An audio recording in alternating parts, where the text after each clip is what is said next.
5 hidden lessons from Buffett's last letters that changed how I see dividends forever.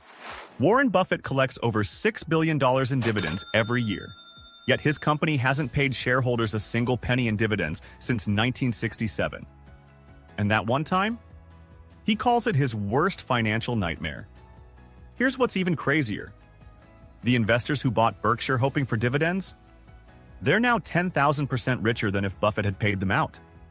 I just spent the weekend analyzing Buffett's last 5 letters to shareholders. What I found changes everything about how we should think about dividend investing. And it explains why Harry turned $50,000 into $400,000 by doing the exact opposite of what most income investors do. Look, everyone knows Buffett is the greatest investor alive. But here's what most people miss. His letters aren't just about picking stocks. They're a masterclass in understanding how money actually compounds. Between 2020 and 2024, while everyone was panicking about inflation and crashes, Buffett quietly revealed a wealth-building system so powerful, it's almost embarrassing how simple it is. Today, I'm breaking down 5 lessons from those letters. Lessons that explain why some investors get exponentially richer, while others chase yields and go nowhere. And yes, I'll show you exactly what Harry did differently. Lesson 1. The invisible fortune. Let me blow your mind with something from Buffett's 2020 letter. He owns about 5% of Apple. In 2020, Apple paid Berkshire $775 million in dividends. Nice chunk of change, right? But here's the kicker. Apple actually earned $5.6 billion for Berkshire that year. The other $4.8 billion? Apple kept it, reinvested it, used it for buybacks. Buffett calls this the invisible fortune. Money that never shows up in your account, but quietly makes you richer anyway. Now, here's where Harry comes in. Back in 2019, Harry was choosing between 2 investments, a high-yield REIT paying 8%, or Microsoft, paying just 1.3%. Everyone told him he was crazy to pick Microsoft. "You're leaving money on the table," they said. But Harry understood what Buffett knew. Microsoft was keeping 70% of its earnings to fund growth. That retained capital? It was working for him, not sitting in a dividend account. Fast forward 5 years.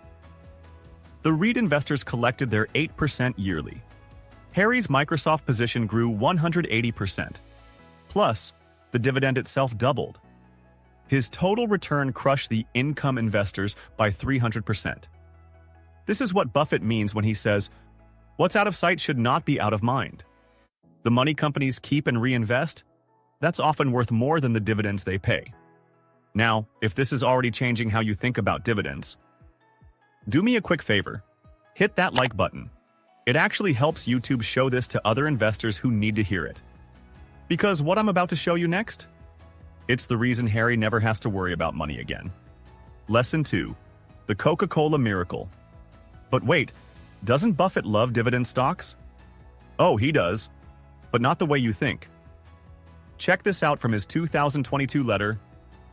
Berkshire bought Coca-Cola stock for $1.3 billion total. In 1994, it paid them $75 million in dividends. Decent 5.7% yield, right? Here's where it gets insane. By 2022, that same Coca-Cola position was paying Berkshire $704 million every single year. That's a 54% yield on his original cost. 54%, and the stock itself worth $25 billion. Harry learned this lesson early in his investment strategy. Instead of chasing the highest current yield, he bought Johnson & Johnson at a 2.8% yield in 2015. His friends laughed. 2.8%. My CD pays more. 9 years later, J&J raised its dividend 11 times. Harry's yield on cost is now 5.4%. The position doubled in value. Total return, 147%. His CD friends? They got their 3% and inflation ate half of it. Buffett's lesson is crystal clear. Dividend growth beats high yield every single time. Lesson 3. The buyback secret. Now here's something that'll make traditional income investors angry. In 2021, Buffett spent $27 billion buying back Berkshire stock. That's $27 billion not paid as dividends. Selfish CEO move? Actually, it was genius. When companies buy back shares below intrinsic value, every remaining shareholder gets richer without paying a penny in taxes. Here's the math that changed Harry's entire portfolio management approach. Apple bought back 5% of its shares in 2021. Berkshire didn't buy a single additional Apple share, yet their ownership went from 5.4% to 5.55%. That's millions in extra value for doing nothing. Quick question: are you team dividends or team buybacks? Drop a comment below. I genuinely want to know what you think. Because this next part about Harry's AutoZone investment, it completely flipped my perspective on what passive income really means. So when Harry's Holdings announced buybacks, instead of complaining about no dividend increase, he calculated the real return. His position in AutoZone pays almost no dividend, but they've bought back 85% of shares in 15 years. Harry's stake in the company's earnings? It tripled without investing another dollar. This is passive income on steroids. Income you never see, but compounds faster than any dividend.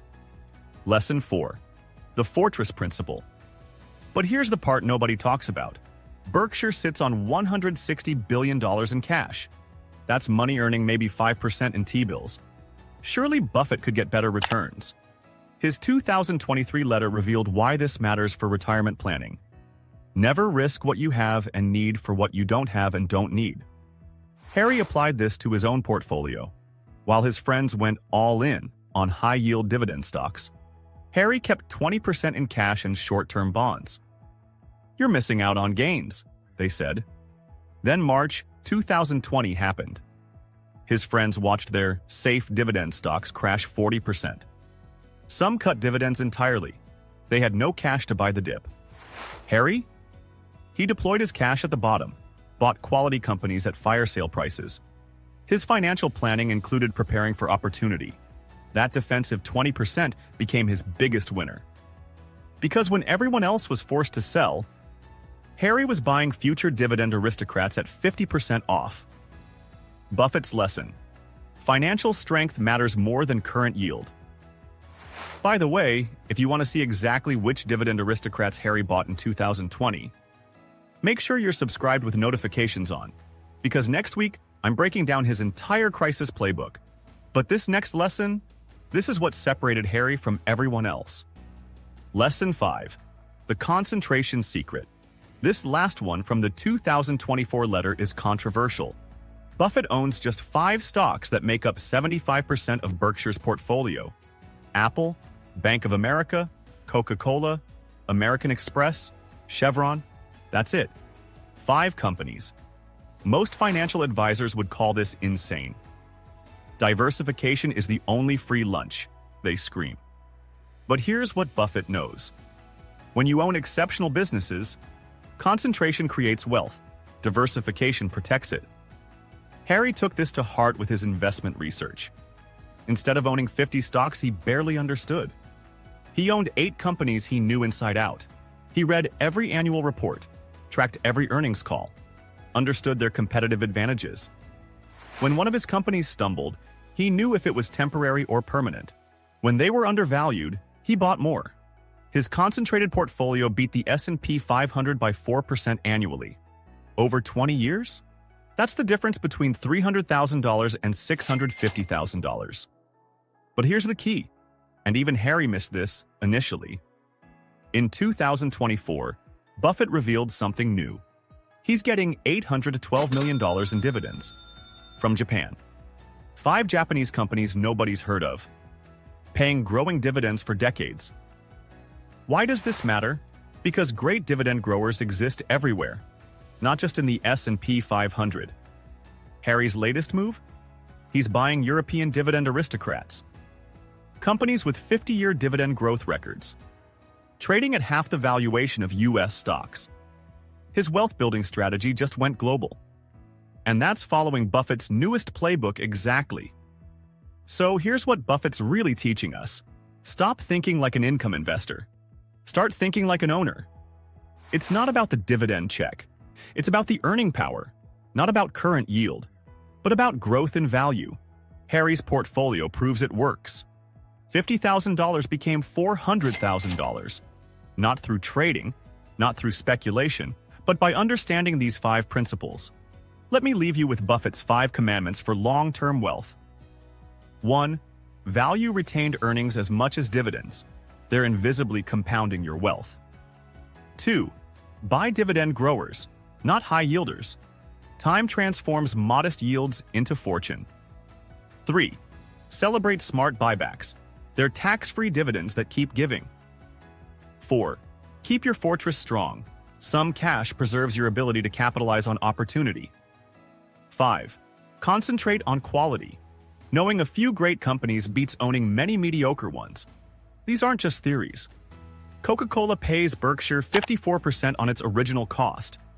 American Express dividends grew 8 times in 25 years. Apple's buybacks made Berkshire billions without investing another penny. Look, if this video changed how you think about investing, then you need to watch this video right here. It shows the exact 5 ETF Harry's buying right now, using these principles, including one that's increased its dividend for 10 straight years. Just click the video on screen, and I'll see you there. Remember, you don't need billions to invest like Buffett. You just need to understand how wealth actually compounds. The choice you make today, it compounds forever.